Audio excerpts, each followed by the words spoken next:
Hi everyone, welcome too soon academy. जैसा कि ये आप जानते हैं कि यहाँ पर हम बीपीएससी के लिए टोटल 10 एफएलटी कंप्लीट करने की कोशिश कर रहे हैं। यानी कि हम लोग टोटल यहाँ पर 1500 एमसीक्यू करने की कोशिश करेंगे। यानी कि अप्रॉक्सीमेटली 1000 प्लस टॉपिक हम लोग यहाँ पर देखने की कोशिश करेंगे।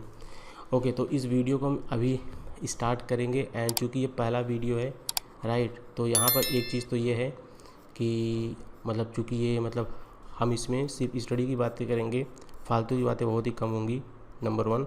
तो आप सभी से पहले अनुरोध है कि जो लोग पहली बार इस चैनल पर आए हैं, स्टूडेंट एकेडमी के चैनल पर, आप सभी प्लीज़ चैनल को सब्सक्राइब कर लें। एंड साथ में आप लोग नोटिफिकेशन बेल को ऑन कर लें, जिससे कि आपको हमारे सभी वीडियो की नोटिफिकेशन मिले।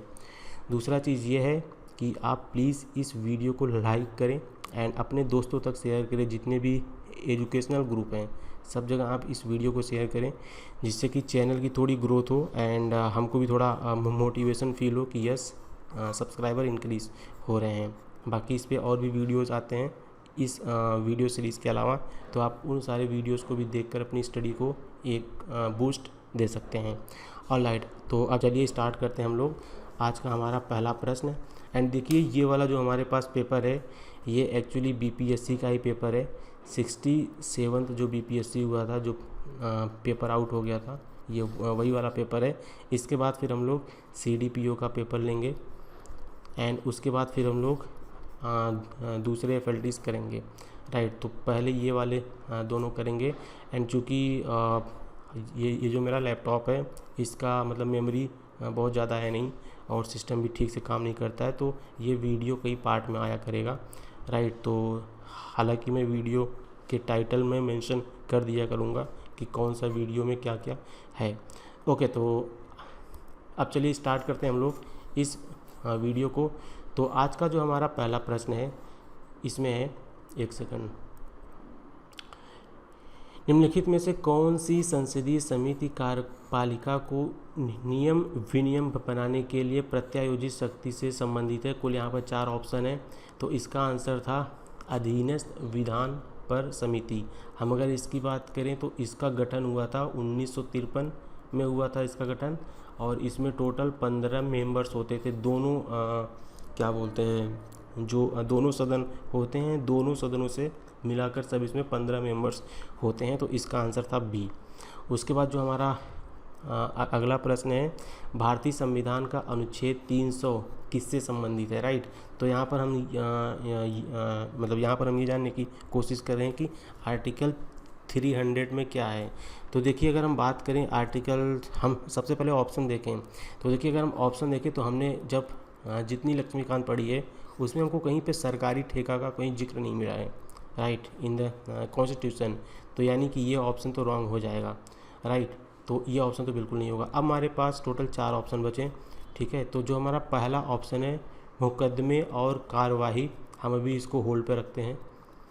ओके, अब जो हमारा सी ऑप्शन है ये है article number 76 controller general of India right, यानी कि महान्यायवादी। तो ये भी इसका ऑप्शन में नहीं होगा। ऑप्शन नंबर अगर हम डी की बात करें तो देखिए, जो ऑप्शन नंबर डी है ना, ये आर्टिकल नंबर 302 में आता है। क्या आता है वहाँ पे? व्यापार तथा वाणिज्य पर प्रतिबंध। तो अगर हम ऑप्शन नंबर ए की बात करें तो ये एक्चुअली आर्टिकल 300 है राइट। तो इसका आंसर है ए। वैसे अगर हम आर्टिकल नंबर 300 ए की बात करें तो वो क्या है? लीगल प्रॉपर्टी वाला सेक्शन है राइट। तो इसका आंसर था वैसे ए। अब चलिए हम लोग बात करते हैं अपने थर्ड क्वेश्चन के बारे में। जो हमारा थर्ड प्रश्न है, एक सेकंड, जो हमारा थर्ड प्रश्न है ये इसमें बोल रहा है कि भारत में जो न्यायिक प्रणाली होती है वह किस पर बेस्ड होती है? तो देखिए, संविधान पर बेस्ड होती है क्या? बिल्कुल बेस्ड होती है, फंडामेंटल राइट। उसके बाद फिर बात कर रहे हैं कि नियमित कानून की उचित प्रक्रिया, ऑफ कोर्स इस पर भी बेस होती है, बिकॉज एक कानून जब बनता है तो उसका क्या क्या प्रोसीजर होता है, सब कुछ देखना पड़ता है। परंपरा के, हम इसको एक बार छोड़ देते हैं। जो हमारा डी है, कानून द्वारा स्थापित प्रक्रिया, तो मतलब कि हम जब एक लॉ बनाते हैं तो उसमें हम एक पहले डिफ़ाइन करते हैं कि अगर कोई लॉ बनेगा तो इसका ये प्रोज होगा, इसका ये कॉन्स होगा, और सोसाइटी में हम कैसे इम्प्रूवमेंट लाएं। तो ये भी ऑप्शन सही है, मतलब ए बी डी तो श्योर शॉर्ट सही है, सी के बारे में मुझे डाउट है, वैसे इसका आंसर ई हो जाएगा। अब चलिए हम लोग देखते हैं ऑप्शन जो हमारा प्रश्न, इसको प्रश्न नंबर 4 को देखते हैं। किस राज्य का पहला लोकायुक्त स्थापित किया गया? तो देखिए अगर हम बात करें लोकायुक्त को तो हमारा जो पहला ऑप्शन है ये उड़ीसा। हम अगर इसकी बात करें तो यहाँ पर 1970 में यहाँ पर ऑर्डिनेंस पारित हुआ था, राइट, मतलब कि अधिनियम पारित हुआ था 1970 में, बट ये बन के आया था जब इंडिया वर्ल्ड कप जीती थी, यानी कि 1983 में ये आया था। तो यानी कि ये ऑप्शन इसका तो बिल्कुल नहीं होगा, मतलब हो भी सकता है ऑफ कोर्स। अगर हम बात करें केरला की तो यहाँ पर 2000 के आसपास मतलब ये जो लोकायुक्ता वाला है ये पारित हुआ था। ये अप्रॉक्सीमेटली 1998 के आसपास में था, मतलब केरल में 1998-99 के आसपास में पारित हुआ। अगर हम बात करें महाराष्ट्र का तो देखिए यहाँ पर 1971 में ये हुआ था, पारित हुआ था।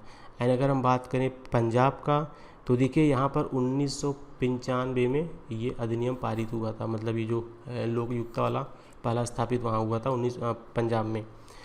तो ये जो इसका आंसर हो जाएगा वो हो जाएगा सी, महाराष्ट्र। अब चलिए हम लोग देखते हैं अपना पहला जो हमारा नेक्स्ट प्रश्न है। एंड जो हमारा नेक्स्ट प्रश्न है ये है A.S. आनंद 1990 के दशक के अंत में किस पद पर कार्यरत थे? तो यहाँ पर हमारे पास कुल 4 ऑप्शन है, राइट। तो देखिए ये क्या होता है ना, ये जो ये एक्चुअली मद्रास और जम्मू कश्मीर के जज थे, मद्रास एंड JNK, बट ये 1900 मतलब ये अंत में जाके इंडिया के CJI बन गए थे, चीफ जस्टिस ऑफ इंडिया। तो इसका आंसर हो जाएगा भारत के मुख्य न्यायाधीश, यानी कि बी हो जाएगा। अब चलिए हम लोग देखते हैं अगला प्रश्न, एंड ये है निम्नलिखित में से क्या संविधान की 11वीं अनुसूची में शामिल नहीं है, राइट। यहाँ पे क्या पूछ रहा है उसके बारे में पूरी जानकारी होनी चाहिए।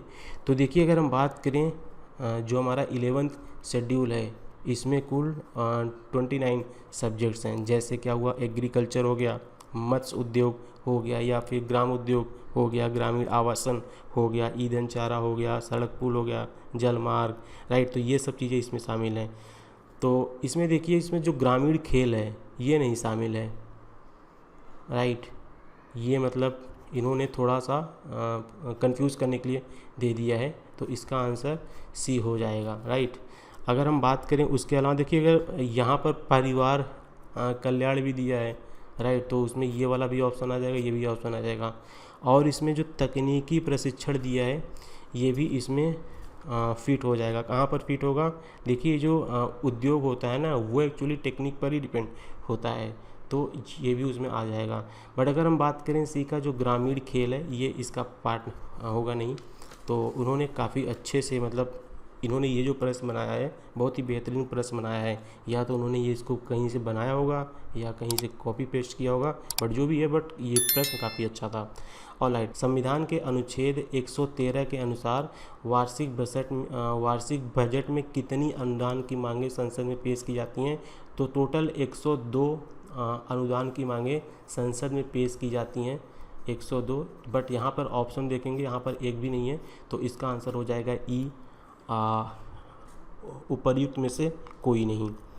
किस वर्ष में राष्ट्रीय विस्तार सेवा को प्रारंभ किया गया था? तो यहाँ पर बात हो रही है राष्ट्रीय विस्तार सेवा का प्रारंभ कब हुआ था। तो अगर हम बात करें राष्ट्रीय विस्तार सेवा, इसको इंग्लिश में क्या बोलेंगे, नेशनल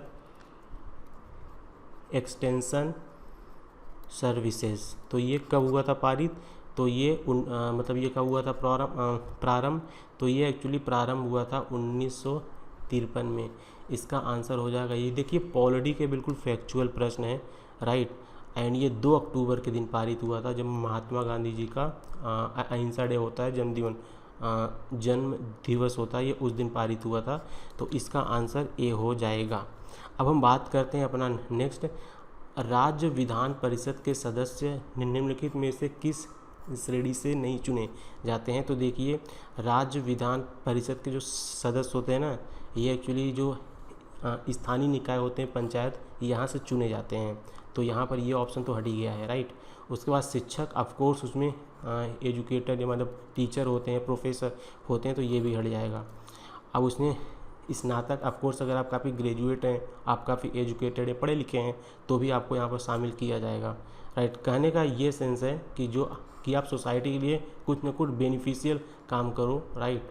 तो उसको हम यहाँ पे चूज़ कर लेंगे। उद्योगपति का मतलब यहाँ पे जिक्र नहीं है, तो इसका आंसर हो जाएगा डी। मतलब राज्य विधान परिषद के सदस्य निम्नलिखित में से किस श्रेणी से नहीं चुने जाते, तो वो उद्योगपति इसमें नहीं चुने जाते हैं, राइट। अब जो हमारा अगला प्रश्न है ये है 10वां नंबर प्रश्न है, भारतीय प्रशासन में विभाजन प्रणाली किससे संबंधित है।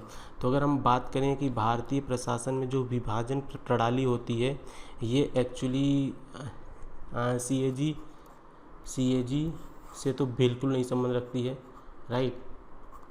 बिकॉज कैग का काम बस लेखा जोखा करना होता है, और केंद्र और राज्य से तो बिल्कुल नहीं संबंध रखेगी, राइट। क्योंकि यहाँ पे हमको स्प्लिट सिस्टम फाइंड आउट करना है कि स्प्लिट सिस्टम कहाँ पर होगा। तो जो स्प्लिट सिस्टम है वो ना तो कैग में मिलेगा और ना तो केंद्र या फिर राज्य में मिलेगा, बट वो नीति और कार्यों में मिलेगी। जैसे कि क्या होता है ना, आपको कोई एक योजना को सक्सेसफुल बनाना है, तो हम उसको कई पार्ट में डिवाइड कर देंगे, राइट। कि मतलब ये पर्टिकुलर सेक्शन ये पर्सन करेंगे या फिर ये लोग करेंगे, तो वहाँ पर काम हमारा बहुत अच्छे से हो जाता है, बहुत सुचारू रूप से हो जाता है।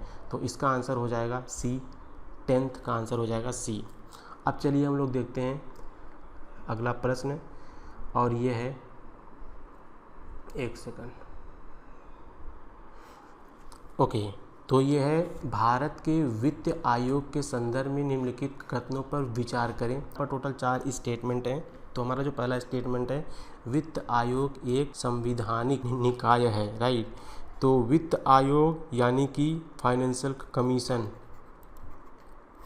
क्या एक कॉन्स्टिट्यूशनल बॉडी है? ये एक कॉन्स्टिट्यूशनल बॉडी है, संवैधानिक संगठन है, बट राइट। तो ये तो इसका आंसर बिल्कुल नहीं होगा।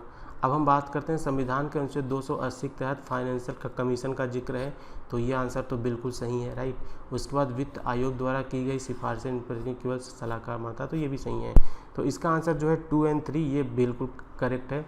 पहला वित्त आयोग 1950 में स्थापित हुआ था, तो नहीं, जो हमारा पहला फाइनेंशियल कमीशन था वो 1951 में बना था। तो इसका आंसर 4 बिल्कुल नहीं होगा। जहाँ जहाँ पे 4 है हम उसको कट कर देंगे, तो हमारा आंसर आ जाएगा C, 2 और 3। सो गाइज़ ये था हमारा पहला वीडियो, बिकॉज पहला वीडियो था, और ये हमारा जो सॉफ्टवेयर है ये भी बिल्कुल अलग है। जैसा कि जो हमारे आप दूसरे वीडियो देखे होंगे, हम उसको PPT पर बनाते हैं या फिर हम उसको अपने iPad बनाते हैं, तो यहाँ पर थोड़ा हमको राइटिंग करने में प्रॉब्लम आ रहा है, तो देखते हैं इसका क्या सलूशन होगा।